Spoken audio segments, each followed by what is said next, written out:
Hey guys, welcome back to Frosted Fantasy. അപ്പം channel ആദ്യമായിട്ടൊക്കെ കാണുന്നവരൊക്കെ ആണെങ്കിൽ ഒന്ന് കയറി സബ്സ്ക്രൈബ് ചെയ്യുക, സപ്പോർട്ട് ചെയ്യുക, ലൈക്ക് ചെയ്യുക, ഷെയർ ചെയ്യുക. ഓക്കെ, അപ്പോൾ നമുക്ക് വീഡിയോയിലേക്ക് കിടക്കാം. ഇന്ന് അത്യാവശ്യം നല്ലൊരു തിരക്കുള്ള ഒരു ദിവസമായിരുന്നേ. അപ്പം ഇത് വന്നിട്ട് ഒരു 1 kg ടോളാക്കി ചെയ്തതായിരുന്നു. ചോക്ലേറ്റ് ട്രഫിളായിരുന്നേ ഫ്ലേവർ വരുന്നത്. അപ്പം ക്രിസ്ത്യാനോ റൊണാൾഡോ ആ ഒരു തീമിൽ വരുന്ന കേക്ക് നമ്മളിപ്പം ഫസ്റ്റ് ടൈമാണ് ചെയ്യുന്നത്. അപ്പം ആൾ ചെറിയൊരു പ്ലെയറാണ്. അപ്പം നമുക്ക് ആ ഒരു കേക്കിൻ്റെ ഡെക്കറേഷനും വീഡിയോസിലേക്കൊക്കെ പോകാം. നമ്മളാദ്യം ക്രം കോട്ട് ചെയ്ത് വെച്ചിട്ടുണ്ടായിരുന്നു. അത് നമ്മൾ ഫൈനൽ ഫിനിഷ് ചെയ്യുകയാണ്. പിന്നെ പറയാൻ ഒരു താഴെയായിട്ടൊരു റെഫറൻസ് പിക്ക് അയച്ചു തന്നിട്ടുണ്ടായിരുന്നേ. അപ്പോൾ അതിൽ താഴെയായിട്ടൊരു ബ്ലൂ ഷെയ്ഡിൽ വരുന്നുണ്ട്. അപ്പോൾ നമ്മൾ ആ ഒരു പാർട്ട് ക്ലിയർ ചെയ്യുകയാണ്. ഇത് നമുക്ക് ഇവിടെ റെഗുലർ കസ്റ്റമർ തന്നെയായിരുന്നു. ഒരു ചേച്ചി തന്ന ഓർഡറാണ്. നമ്മളെ വീട്ടിൻ്റെ അടുത്ത് തന്നെയായിരുന്നു. അങ്ങനെ നമ്മൾ ഈ ഒരു ഭാഗം സെറ്റാക്കി എടുത്തിട്ടുണ്ട്. അവിടെ നമ്മൾ പാലറ്റ് നൈഫ് കൊണ്ട് ജസ്റ്റ് അവിടെ ഇവിടെ ഇട്ട് കൊടുത്തിട്ട് പിന്നെ അത് സ്ക്രാപ്പർ കൊണ്ട് ജസ്റ്റ് ക്ലിയർ ചെയ്ത് കൊടുക്കുകയാണ് കേട്ടോ. അങ്ങനെ നമ്മൾ ക്രിസ്ത്യാനോ റൊണാൾഡോൻ്റെ ഒരു പ്രിൻറ്റ് സെറ്റാക്കിയിട്ടുണ്ടായിരുന്നു. അതും പിന്നെ ഈ ഒരു ടോപ്പറുമാണ് നമ്മൾ മെയിനായിട്ട് വെക്കുന്നത്. അപ്പം അവർ പറഞ്ഞൊരു റൈറ്റിങ്ങും കൂടെ ആ ഒരു ടോപ്പറിൽ നമ്മൾ സെറ്റ് ചെയ്തിട്ടുണ്ട്. പിന്നെ ആദ്യം നമ്മൾ ആ ഒരു പ്രിൻ്റ് വെക്കുകയാണ്. പിന്നെ നമുക്ക് കുറച്ച് ഫോണ്ടൻറ്റിൻ്റെ ഒരു ചെറിയൊരു ഭാഗം കൂടെ ചെയ്യാനുണ്ടായിരുന്നേ. അപ്പോൾ അതും നമ്മൾ സെറ്റാക്കി വെച്ചിട്ടുണ്ടായിരുന്നു. അപ്പോൾ അതും നമ്മൾ കേക്കിൻ്റെ ആ വോളിൽ സംഭവം അത് ഓരോന്നോരോന്നായിട്ടൊന്ന് ജസ്റ്റ് സെറ്റ് ചെയ്യുകയാണ്. ആ ഒരു ബോളിൻ്റെ ഒരു സ്ട്രക്ചർ അതൊന്ന് അവിടെ ക്രിയേറ്റ് ചെയ്തെടുക്കുകയാണ്. ടോപ്പിലെ ഭാഗം നമ്മൾ അത്ര ഒരു ഫിനിഷിങ് കൊടുത്തിട്ടില്ല കേട്ടോ. അപ്പം അൺഫിനിഷ്ഡ് ആയിട്ടുള്ളൊരു പാറ്റേണിലാണ് കൊടുത്തിട്ടുണ്ടായിരുന്നത്. ചെറിയ തോതിൽ ബ്ലൂ ഷെയ്ഡും അവിടെ ഇവിടെയൊക്കെ ആയിട്ട് കൊടുത്തിട്ടുണ്ടായിരുന്നു കേട്ടോ. അങ്ങനെ ക്രിസ്ത്യാനോ റൊണാൾഡോയുടെ 2 സൈഡിലായിട്ട് നമ്മൾ ഈ ഒരു ഫോണ്ടൻറ്റിൻ്റെ ബോളിൻ്റെ ഒരു സ്ട്രക്ചർ 2 സൈഡിലായിട്ട് അങ്ങനെ കൊടുത്ത് കംപ്ലീറ്റ് ചെയ്തിട്ടുണ്ട് കേട്ടോ. അങ്ങനെ നമ്മൾ ടോപ്പിൽ ഒരു ടോപ്പറും കൂടെ വെക്കാനുണ്ടെന്ന് പറഞ്ഞിട്ടുണ്ടായിരുന്നല്ലോ. അപ്പോൾ അതാണിത് വരുന്നത്. അവർ പറഞ്ഞ റൈറ്റിങ്സും ഏജും പിന്നെ ചെറിയ ഐറ്റംസൊക്കെ വെച്ച് നമ്മൾ പ്രിൻ്റ് സെറ്റാക്കി എടുത്തിട്ടുണ്ടായിരുന്നു. അപ്പോൾ അതും കൂടെ ജസ്റ്റ് അതിൽ ഇൻസേർട്ട് ചെയ്ത് വെച്ചു. അങ്ങനെ നമ്മൾ പാക്കിങ് ചെയ്യുകയാണ്. അപ്പോൾ അവർ വന്നെടുക്കാമെന്നായിരുന്നു പറഞ്ഞിട്ടുണ്ടായിരുന്നത്. ഡെലിവറി വേണമെന്ന് പറഞ്ഞിട്ടുണ്ടായിരുന്നു. പക്ഷേ നമുക്ക് ആ ഒരു ടൈമിൽ ഡെലിവറി ചെയ്യാൻ പറ്റാത്തത് കൊണ്ട് അവർ വരാമെന്ന് പറഞ്ഞിട്ടുണ്ടായിരുന്നു കേട്ടോ. നമ്മളെ വീടിൻ്റെ അടുത്ത് തന്നെയാണ്. അപ്പോൾ കുറേ ലോങ് ഒന്നും അല്ലായിരുന്നു കേട്ടോ. അപ്പോൾ കേക്കിൻ്റെ ഫൈനൽ ലുക്ക് വരുന്നത് ഇങ്ങനെയാണ്. അപ്പോൾ ക്രിസ്ത്യാനോ ലവേഴ്സൊക്കെ ഉണ്ടെങ്കിൽ ഒന്ന് കയറി ലൈക്ക് ചെയ്യുക, കമൻറ്റ് ചെയ്യുക. ഓക്കെ, ഇനി അടുത്ത കേക്ക് വരുന്നത് ഒരു കുഞ്ഞി കേക്കാണ്. മിനി കേക്കായിരുന്നു കേട്ടോ. അപ്പോൾ ഇത് വരുന്നത് വൈറ്റ് ഫോറസ്റ്റിലായിരുന്നു ചെയ്തിട്ടുണ്ടായിരുന്നത്. ഒരു 250 ഗ്രാമാണ് വെയിറ്റ് വരുന്നത് കേട്ടോ. അങ്ങനെ ഇത് ഓർഡർ ചെയ്തത് നമ്മളെ വീടിനടുത്തുള്ളൊരു കുട്ടിയാണ്. അപ്പോൾ ഇത് നമുക്ക് എന്താ പറയുക, ഒരു ടേൺ ടേബിളിൽ നമുക്കത് സെറ്റാക്കി കിട്ടാത്തത് കൊണ്ട് നമ്മൾ അടിയിലൊരു പേപ്പർ വെച്ചപ്പോൾ അത് സെറ്റായിട്ടുണ്ട്. അങ്ങനെ ജസ്റ്റ് സെറ്റ് ചെയ്തെടുത്താണ് കേട്ടോ. അപ്പം ഇതിൽ വലിയ തീമും കാര്യങ്ങളും ഉണ്ടോ എന്ന് ചോദിച്ചുണ്ട്. ഒരു കുഞ്ഞി ബോൾ വെക്കാൻ പറഞ്ഞിട്ടുണ്ടായിരുന്നു. പിന്നെ ഒരു റൈറ്റിങ്ങും കൊടുക്കാൻ പറഞ്ഞിട്ടുണ്ടായിരുന്നു. അപ്പം സംഭവം സിമ്പിൾ തന്നെയായിരുന്നു. അങ്ങനെ നമ്മൾ കേക്കൊക്കെ സെറ്റാക്കി ക്രം കോട്ടൊക്കെ അടിച്ച് നമ്മൾ ഫൈനൽ കോട്ട് സെറ്റാക്കി എടുക്കുകയാണ്. അതും വൈറ്റ് തന്നെയായിരുന്നു കേട്ടോ. കളറും കാര്യങ്ങളൊന്നും പറഞ്ഞിട്ടുണ്ടായിരുന്നില്ല. അങ്ങനെ ഇത് കളറ് പറഞ്ഞിട്ടുണ്ടായിരുന്നില്ല എന്ന് പറഞ്ഞതിൽ ഒരു ചെറിയ മിസ്റ്റേക്ക് ഉണ്ട്. കളറ് റൈറ്റിങ്ങിൽ ചെറുതായിട്ടൊന്ന് കളർ ആഡ് ചെയ്യാൻ പറഞ്ഞിട്ടുണ്ടായിരുന്നു കേട്ടോ. അങ്ങനെ നമ്മൾ അതിൽ ഒരു ബ്ലൂ ഷെയ്ഡിൽ ജസ്റ്റ് 25 എന്ന് കൊടുത്തു. എന്നിട്ട് ഈ ഒരു ഭാഗത്ത് ഒരു റൈറ്റിങ്ങും കൂടെ കൊടുത്തിട്ടുണ്ടായിരുന്നു കേട്ടോ. അങ്ങനെ ഞാൻ പറഞ്ഞിട്ടുണ്ടായിരുന്നില്ല, ഒരു ബോൾ അതിൻ്റെ മുകളിൽ വെച്ചിട്ടുണ്ടായിരുന്നു. പിന്നെയാണ് നമ്മൾ ഈ ഒരു റൈറ്റിങ് കൊടുത്തിട്ടുണ്ടായിരുന്നത് കേട്ടോ. 25 എന്ന് എഴുതി 25 എന്ന് എഴുതി നമ്മൾ പെയിൻറ്റ് ചെയ്യുന്ന ഒരു ബ്രഷ് ഉണ്ടല്ലോ, അതുകൊണ്ടാണ് സെറ്റാക്കിയിട്ടുണ്ടായിരുന്നത് കേട്ടോ. അപ്പോൾ അതിൻ്റെ ഒരു സെൻറ്ററാക്കിയിട്ട് 2ൻ്റെയും 5ൻ്റെയും സെൻറ്ററിൽ വെർട്ടിക്കലി ആയിട്ട് എഴുതാനായിരുന്നു പറഞ്ഞിട്ടുണ്ടായിരുന്നത്. പക്ഷേ ആ ഒരു ടൈമിൽ നമുക്ക് ആ ഒരു ഇതിൽ എഴുതാൻ എത്രത്തോളം എഴുതി, ഒന്നാമത് ചെറിയ കേക്ക് ആയതുകൊണ്ട് എത്രത്തോളം എഴുതിയാൽ അത് സെറ്റായി കിട്ടും എന്നുള്ള ഒരു ഉറപ്പില്ലാത്തത് കൊണ്ട് നമ്മൾ ജസ്റ്റ് പേപ്പറിലാണ് അത് എഴുതിയിട്ട് അതിൻ്റെ മുകളിൽ വെച്ച് കൊടുത്തിട്ടുണ്ടായിരുന്നു കേട്ടോ. അപ്പോൾ ഇത്രയും ഉണ്ടായിരുന്നുള്ളൂ, സിമ്പിളായിരുന്നു. ഈ ഒരു റൈറ്റിംഗ് ആയിരുന്നു കൊടുക്കാൻ പറഞ്ഞിട്ടുണ്ടായിരുന്നത്. അപ്പോൾ അത് നമ്മൾ കൊടുത്ത് സെറ്റാക്കി എടുത്തിട്ടുണ്ട് കേട്ടോ. അപ്പോൾ ഫൈനൽ ലുക്ക് കേക്കിൻ്റെത് ഇഷ്ടമായിട്ടുണ്ടോ എന്നുള്ളത് നിങ്ങൾ കമൻറ്റ് ചെയ്യണേ. അങ്ങനെ നമ്മൾ കേക്ക് പാക്ക് ചെയ്തു. ഒരു ബോളുള്ളത് കാരണം നമുക്ക് പാക്ക് ചെയ്ത് കംപ്ലീറ്റ് ചെയ്യാൻ പറ്റിയിട്ടുണ്ടായിരുന്നില്ല. അത് പിന്നെ നമ്മൾ വേറെ പേപ്പർ വെച്ച് സെറ്റാക്കി എടുക്കുകയായിരുന്നു ചെയ്തിട്ടുണ്ടായിരുന്നു കേട്ടോ. അപ്പോൾ ഇതാണ് കേക്കിൻ്റെ ഫൈനൽ ലുക്ക് വരുന്നത്. ഇഷ്ടമായിട്ടുണ്ടെങ്കിൽ എന്തായാലും തീർച്ചയായിട്ടും കമൻറ്റ് ചെയ്യാം കേട്ടോ. കുഞ്ഞു കേക്കാണേ. അങ്ങനെ നോക്കൂ ഗൈസ്, ടൈം 2:15 അപ്പം ഈ ഇടയിൽ എന്താ ചെയ്തതെന്ന് ചോദിച്ചിട്ടുണ്ടെങ്കിൽ, ഈ ഇടയിലുള്ള ടൈമിൽ നമ്മൾ ബാക്കി കേക്കിൻ്റെ സ്പോഞ്ചും കാര്യങ്ങളും എല്ലാം സെറ്റ് ചെയ്ത് ക്രം കോട്ട് അടിച്ച് ഫ്രിഡ്ജിൽ വെച്ചിട്ടുണ്ടായിരുന്നു കേട്ടോ. അപ്പോൾ ഇനി ഓരോന്നിൻ്റെയും പണികളായിട്ട് ഇങ്ങനെ തുടങ്ങുകയാണ്. ദെൻ ഫസ്റ്റ് ഈ ഒരു കേക്ക് വരുന്നത് 1.5 കിലോ 1.5 kg ടെൻഡർ കോക്കനട്ട് ആയിരുന്നേ. അങ്ങനെ ഇത് ഒരു എന്ത് തീമാണ്, ഡോറ പുച്ചി തീമാണേ. അപ്പോൾ നമ്മളിത് എനിക്ക് തോന്നുന്നു ഒരു സെക്കൻഡ് ടൈമാണോ ചെയ്യുന്നതെന്ന് തോന്നുന്നു. അങ്ങനെ നമ്മൾ ആ ഒരു ക്രം കോട്ട് അടിച്ച് വെച്ചത് ഒരു പിങ്ക് ഷെയ്ഡിലാണ് 2 ടോപ്പ് ആൻഡ് ബോട്ടം കേക്കും നമ്മൾ സെറ്റാക്കുന്നത്.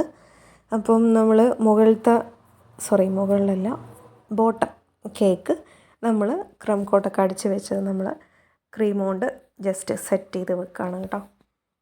ഇനി ടോപ്പ് ഭാഗം നമ്മൾ ക്രീം കൊണ്ട് അതും ഓൾമോസ്റ്റ് സെറ്റാക്കി എടുക്കുകയാണ്. അതും സെയിം ഷെയ്ഡ് തന്നെയാണ് കേട്ടോ. ഞാൻ പറഞ്ഞല്ലോ, പിങ്ക് ഷെയ്ഡിൽ തന്നെയാണ് നമ്മൾ അതും സെറ്റാക്കി എടുക്കുന്നത് കേട്ടോ.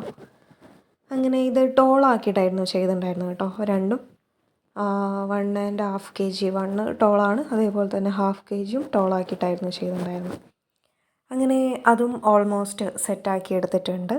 ഇനി നമുക്കത് സ്റ്റാക്ക് ചെയ്യണമല്ലോ. അപ്പോൾ അടുത്ത പണി അതായിരുന്നു കേട്ടോ. അങ്ങനെ നമ്മൾ ആ ഒരു ബേസിലുള്ള കേക്ക് വെച്ചു. എന്നിട്ട് അതിൻ്റെ മുകളിലേക്ക് നമ്മളത് സ്റ്റാക്ക് ചെയ്ത് വെക്കുകയാണ് കേട്ടോ. അപ്പം സ്റ്റാക്ക് ചെയ്തു. അങ്ങനെ ആ കേക്കും സെറ്റാക്കി എടുത്തു. അപ്പോൾ ഇതാണ് നമ്മൾ സ്റ്റാക്ക് ചെയ്ത് സെറ്റാക്കി വെക്കുകയാണ് കേട്ടോ. അങ്ങനെ നമ്മൾ സ്റ്റാക്ക് ചെയ്ത് വെച്ചു. അതിൽ ടോപ്പിലുള്ള ഒരു ഭാഗത്തൊരു ഹോൾ ഉണ്ടല്ലോ, അപ്പോൾ അതൊക്കെ ഒന്ന് ജസ്റ്റ് ക്രീം കൊണ്ട് സെറ്റാക്കി എടുത്തിട്ടുണ്ടായിരുന്നു. ഇനി അടുത്ത കേക്ക് വന്നിട്ട് അതും ടെൻഡർ കോക്കനട്ട് തന്നെയായിരുന്നു. അത് വന്നിട്ടൊരു 1/2 kg ടെൻഡർ കോക്കനട്ടായിരുന്നേ. അത് എഗ്ലെസ്സിലായിരുന്നു ചെയ്തിട്ടുണ്ടായിരുന്നത്. അപ്പോൾ അങ്ങനെ അതിലൊരു പർപ്പിൾ ഷെയ്ഡാണ് കൊടുത്തിട്ടുണ്ടായിരുന്നത് കേട്ടോ. ആ ഒരു കേക്ക് എനിക്ക് വിചാരിച്ചത്ര ചെയ്യാൻ പറ്റിയിട്ടുണ്ടായിരുന്നില്ല. അതിലെനിക്ക് ചെറുതായിട്ടൊരു സങ്കടമുണ്ട്. അപ്പം അതിന് നമ്മളൊരു വേവ് പോലെ മുകളിലാക്കി ജസ്റ്റ് കൊടുത്തിട്ടുണ്ടായിരുന്നു. പർപ്പിൾ ആണെന്ന് തോന്നുന്നു നേരത്തെ പറഞ്ഞത്. പർപ്പിളല്ല, ഒരു ലാവൻഡർ ഷെയ്ഡിലായിരുന്നു ചെയ്തിട്ടുണ്ടായിരുന്നത്. അങ്ങനെ നമ്മൾ ആ ഒരു വേവ് സെറ്റാക്കി എടുത്തു. പിന്നെ ഇത് എല്ലാം കഴിഞ്ഞ് നമ്മൾ കിടക്കാൻ നോക്കുമ്പോഴേക്കും ഈ ഒരു ടൈമായിട്ടുണ്ട്. അങ്ങനെ ആ വർക്കെല്ലാം കഴിഞ്ഞ് സെറ്റാക്കി നെക്സ്റ്റ് ഡേ ആണ് നമ്മൾ ഇത് സെറ്റാക്കുന്നത് കേട്ടോ. ഡെക്കറേഷനും കാര്യങ്ങളൊക്കെ നമ്മൾ നെക്സ്റ്റ് ഡേ ആണ് സെറ്റാക്കിയിട്ടുണ്ടായിരുന്നു. അങ്ങനെ നമ്മൾ ഇതിൻ്റെ ഡെക്കറേഷൻ വർക്കിലേക്ക് റെഫറൻസ് പിക്ക് നമ്മൾ അവർക്ക് അയച്ചു കൊടുത്ത് അവർ സെലക്ട് ചെയ്തെടുത്താണ് കേട്ടോ. അങ്ങനെ അതിലുള്ളൊരു 2 ടയറിലാണ് കേട്ടോ അത് വരുന്നത്. അങ്ങനെ നമ്മൾ താഴെ ആ ഒരു റെഫറൻസ് പിക്കിലുള്ളതുപോലെ താഴെ ആ ഒരു ഗ്രാസിൻ്റെ ഒരു പാർട്ട് സെറ്റാക്കി വെക്കുകയാണ്. അതേപോലെ ടോപ്പിലുള്ള ഒരു കേക്കിലും അതേപോലെ ഒന്ന് ജസ്റ്റ് സെറ്റ് ചെയ്തെടുക്കുകയാണ് കേട്ടോ. പിന്നെയെന്ന് പറയാൻ അതിൻ്റെ ഏറ്റവും ടോപ്പിൽ അതും അവിടെയും ചെറുതായിട്ടൊരു ഗ്രാസ് പോലെ ഉണ്ടായിരുന്നേ. അപ്പം അതും ഒന്ന് ജസ്റ്റ് സെറ്റാക്കി എടുത്തു. അപ്പം ഞാൻ മുന്നത്തെ വീഡിയോയിൽ പറഞ്ഞിട്ടുണ്ടായിരുന്നു, ഈ ഗ്രാസിൻ്റെ നോസിൽ ഞാൻ വാങ്ങിയിട്ട് വെറുതെ ഇവിടെയുണ്ട്. ഒരു കാലത്തും അതിനോട് എനിക്ക് ചെയ്യാൻ പറ്റുമെന്ന് തോന്നണില്ല. എന്താ അറിയില്ല, സെറ്റായി വരുന്നില്ല. അങ്ങനെ നമ്മളതൊക്കെ സെറ്റാക്കിയെടുത്ത് നമ്മളത് ഫ്രിഡ്ജിൽ വെച്ചു. ഇനി നമ്മൾ ഡെലിവറി ടൈമിലാണ് അതിൽ ഇനി പണിയാൻ പോകണം കേട്ടോ. പിന്നെ അടുത്ത കേക്കിൽ നമുക്ക് പണിയാം, വരും. അങ്ങനെ ഇതും ഞാൻ പറഞ്ഞു ടെൻഡർ കോക്കനട്ടായിരുന്നു. നമ്മൾ ഗ്ലാസ്സിലായിരുന്നല്ലോ ചെയ്തത്. അപ്പം ഇത് ഞാൻ വിചാരിച്ച ഈ ഒരു അത്രയൊരു ലുക്കിലേക്ക് എത്തിക്കാൻ എനിക്ക് പറ്റിയിട്ടുണ്ടായിരുന്നില്ല. ഇനി നമുക്ക് അടുത്തതിൽ സെറ്റാക്കാം. ഞാൻ വിചാരിച്ചത് എന്താ വെച്ചാൽ ഒരു ഗാർഡനിലിരിക്കുന്നൊരു മുത്തശ്ശി, ഒരു മുത്തശ്ശിയെ നമ്മൾ സെറ്റാക്കിയെടുത്തു, പ്രിൻറ്റിൽ സെറ്റാക്കി എടുത്തതായിരുന്നു. ഒരു ബുക്കൊക്കെ വായിച്ചിരിക്കുന്നൊരു മുത്തശ്ശി. ആ അങ്ങനെയായിരുന്നു വിചാരിച്ചിട്ടുണ്ടായിരുന്നത്. പക്ഷേ എല്ലാം ചെയ്തു വരുമ്പോഴേക്കും വിചാരിച്ചൊരു ലുക്കിൽ സെറ്റാക്കാൻ പറ്റിയിട്ടുണ്ടായിരുന്നില്ല. അങ്ങനെ പ്രിൻറ്റും കാര്യങ്ങളും നമ്മൾ അതിൽ വെച്ചു. പിന്നെ മുത്തശ്ശിക്ക് പിറന്നാൾ ആശംസകൾ എന്നായിരുന്നു റൈറ്റിംഗ് പറഞ്ഞിട്ടുണ്ടായിരുന്നത്. അത് നമ്മളൊരു പേപ്പറിൽ എഴുതിയിട്ടൊരു സ്റ്റിക്ക് കൊണ്ട് അത് ടോപ്പർ പോലെ ആക്കി സെറ്റ് ചെയ്ത് വെച്ചിട്ടുണ്ടായിരുന്നു. പിന്നെ കുറച്ച് ബോൾസ്, വൈറ്റും ഗോൾഡും ബോൾസ് വെച്ചു. പിന്നെ ഗാർഡൻ ആണല്ലോ, അപ്പം കുറച്ച് ഗ്രാസൊക്കെ വെച്ച് സെറ്റാക്കാമെന്ന് വിചാരിച്ചു. അങ്ങനെ ഗ്രാസൊക്കെ വരച്ചു. അങ്ങനെ അത് സെറ്റാക്കി എടുത്തു. പിന്നെ ഉള്ളത് നമ്മൾ നേരത്തെ വെച്ച കേക്ക് ഉണ്ടല്ലോ, അപ്പോൾ അതിന് ഡെലിവറി ടൈം എടുത്തുകൊണ്ടിരിക്കണു. അപ്പോൾ നമ്മൾ അതിൻ്റെ ഡെക്കറേഷനിലേക്ക് കടക്കാമെന്ന് വിചാരിച്ചു. അങ്ങനെ അതിൽ നമ്മൾ ഈ ഒരു ഡോറ ബുജി ഈ ഒരു ടോപ്പർ മുകളിലാക്കി കൊടുത്തു. പിന്നുള്ളത് സിമ്പിളായിരുന്നു. ഒരു കുഞ്ഞി കുട്ടി കുട്ടി ഫ്ലവേഴ്സ് നമ്മൾ ഫോണ്ടനിൽ സെറ്റാക്കി എടുത്തിട്ടുണ്ടായിരുന്നു, ഒരു യെല്ലോ ആൻഡ് റെഡ് കളറിൽ. അപ്പം അത് നമ്മൾ വരച്ച് വെച്ചിട്ടുണ്ടായിരുന്നില്ലേ, ഗ്രാസ് പോലെ, ആ ഒരു 2 പാർട്ടിലാക്കിയിട്ട് അവിടെയും ഇവിടെയൊക്കെ ആയിട്ട് കളറ് അങ്ങോട്ടും ഇങ്ങോട്ടും ഒക്കെ ഒന്ന് മാറ്റിയിട്ട് ജസ്റ്റ് ആ ഒരു എന്താ പറയുക, ആ ഒരു പുല്ലിൽ നിന്ന് വരുന്ന പൂവ്, ആ ഒരു തീമിൽ സെറ്റാക്കി എടുക്കുകയാണ് ചെയ്തിട്ടുണ്ടായിരുന്നത് കേട്ടോ. അപ്പം അവിടെയും ഇവിടെയൊക്കെ ആയിട്ട് സെറ്റാക്കി എടുത്തു. കുട്ടി കുട്ടി ഫ്ലവേഴ്സിൽ കാണാൻ നല്ല രസമുണ്ടായിരുന്നു കേട്ടോ. അങ്ങനെ കുറച്ച് ബട്ടർഫ്ലൈസും കൂടെ വെക്കാനുണ്ടായിരുന്നു. അപ്പം ആ ഒരു പിങ്ക് കളറിൽ തന്നെയായിരുന്നു അത് സെറ്റാക്കിയിട്ടുണ്ടായിരുന്നത്. അപ്പോൾ ഇത്രയൊക്കെയായിരുന്നു ആ ഒരു കേക്കിൻ്റെ ഫൈനൽ ലുക്ക് വരുന്നത് കേട്ടോ. അപ്പോൾ നമ്മൾ 1.5 kg ആയിരുന്നല്ലോ കേക്ക് വരുന്നത്. അപ്പം അത് നമുക്ക് ആ ഒരു ടയർ ബോക്സിൽ തന്നെ ചെയ്യാൻ പറ്റുന്നുണ്ടായിരുന്നുള്ളൂ. അങ്ങനെ നമ്മൾ ടയർ ബോക്സൊക്കെ സെറ്റാക്കി എടുത്തിട്ടുണ്ടായിരുന്നു. ഞാൻ പൊതുവേ എല്ലാ കേക്കും ഇങ്ങനെയാണ് പാക്ക് ചെയ്യാറ്. ആ ഒരു സൈഡിലുള്ളൊരു ഭാഗം ജസ്റ്റ് ഒന്ന് കട്ട് ചെയ്ത് മാറ്റിയിട്ട് ആ 2 പാർട്ടും ഓപ്പൺ പാർട്ടാക്കി എടുക്കുകയാണ് ചെയ്തിട്ടുണ്ടായിരുന്നത്. അങ്ങനെ നമ്മൾ അത് ഡെലിവറി ചെയ്തതാണ് കേട്ടോ. അപ്പോൾ കേക്കിൻ്റെ ഫൈനൽ ലുക്ക് വരുന്നത് ഇങ്ങനെയാണ്. നിങ്ങൾക്ക് കണ്ട് ഇഷ്ടമായിട്ടുണ്ടെങ്കിൽ എന്തായാലും കമൻറ്റ് ചെയ്യുക മറക്കരുത് കേട്ടോ. പിന്നെ നമുക്കൊരു കേക്ക് ഉണ്ടായിരുന്നത് ഒരു ബ്ലാക്ക് ഫോറസ്റ്റ് ആയിരുന്നേ. അതൊരു കുഞ്ഞു തീമിലുള്ളൊരു കേക്കായിരുന്നു. പക്ഷേ അത് കസ്റ്റമർക്ക് ഇഷ്ടമായില്ല. അങ്ങനെ നമ്മളെ കൊണ്ടത് മാറ്റി സെറ്റാക്കി എടുത്തു. അപ്പം കേക്ക് വരുന്നത് ഞാൻ പറഞ്ഞല്ലോ 1 kg ബ്ലാക്ക് ഫോറസ്റ്റ് ആണ്. അങ്ങനെ ഇത് നമ്മൾ ക്രം കോട്ടൊക്കെ അടിച്ച് വെച്ചതായിരുന്നു. അങ്ങനെ നമ്മളത് ഫൈനൽ സെറ്റപ്പിലേക്ക് ആക്കിയെടുക്കുകയാണ്. അങ്ങനെ ആ കേക്ക് ജസ്റ്റ് ഫിനിഷ് ചെയ്തെടുത്തു. നമ്മൾ ആ ഒരു ഇതിൽ എന്താ പറയുക, ആ ഒരു അതിൻ്റെ മുകളിൽ റൈറ്റിങ്ങും കാര്യങ്ങളൊന്നും എടുക്കാനുള്ള ഒരു വീഡിയോ നമ്മുടെ അടുത്തുനിന്ന് മിസ്സായി പോയിട്ടുണ്ട്. അപ്പം നമ്മൾ ഫൈനൽ ലുക്കാണ് കാണിക്കുന്നത്. പക്ഷേ അതിൽ ആ ഒരു കപ്പിളിൻ്റെ ഒരു ഡ്രോയിങ് ഉണ്ടല്ലോ, അപ്പോൾ അത് കസ്റ്റമർക്ക് ഇഷ്ടമായില്ല എന്ന് പറഞ്ഞു. അങ്ങനെ നമ്മൾ ആ ഒരു ഡ്രോയിങ് എടുത്ത് മാറ്റിയിട്ടായിരുന്നു അവർക്ക് കൊടുത്തിട്ടുണ്ടായിരുന്നത്.